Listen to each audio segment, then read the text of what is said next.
வாங்க இன்றைக்கி அரிசி பருப்பு சாதம் செய்யலாம்.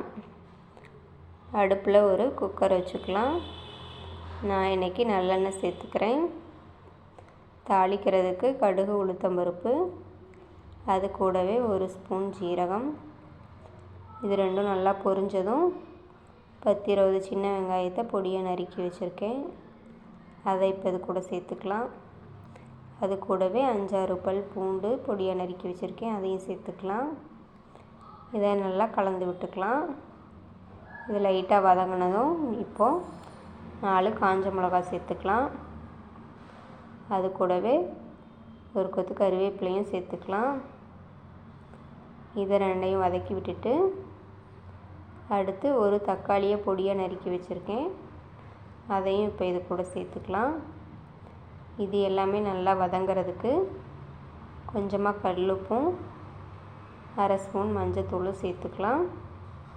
சேர்த்து இதையும் கலந்து விட்டுருங்க. இது கூடவே ஒரு பிஞ்ச் பெருங்காயத்தூளும் சேர்த்துக்கலாம். இப்போ இதெல்லாம் நல்லா வதங்கிருச்சு. நம்ம எடுத்து வச்சுருக்க 1 கப் தண்ணியை சேர்த்துக்கலாம். இப்போ ஊற வச்சு வச்சுருக்க அரிசியும் பருப்பையும் இது கூட சேர்த்துக்கலாம். சேர்த்து இது எல்லாத்தையும் நல்லா கலந்து விட்டுருங்க. இப்போ உங்களுக்கு உப்பு காரம் கம்மியாக இருந்தால் ஏதாச்சும் மறுபடியும் சேர்த்துக்குங்க. இப்போ கொஞ்சமாக கொத்தமல்லி தழையை சேர்த்துக்கலாம்.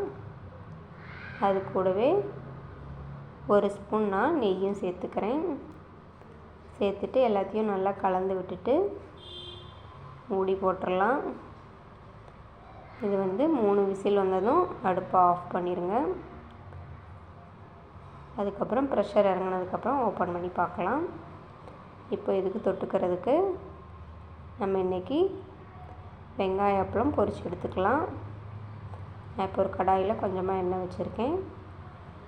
எண்ணெய் சூடானதும் நம்ம அப்பளத்தை போட்டு பொரித்து எடுத்துக்கலாம்.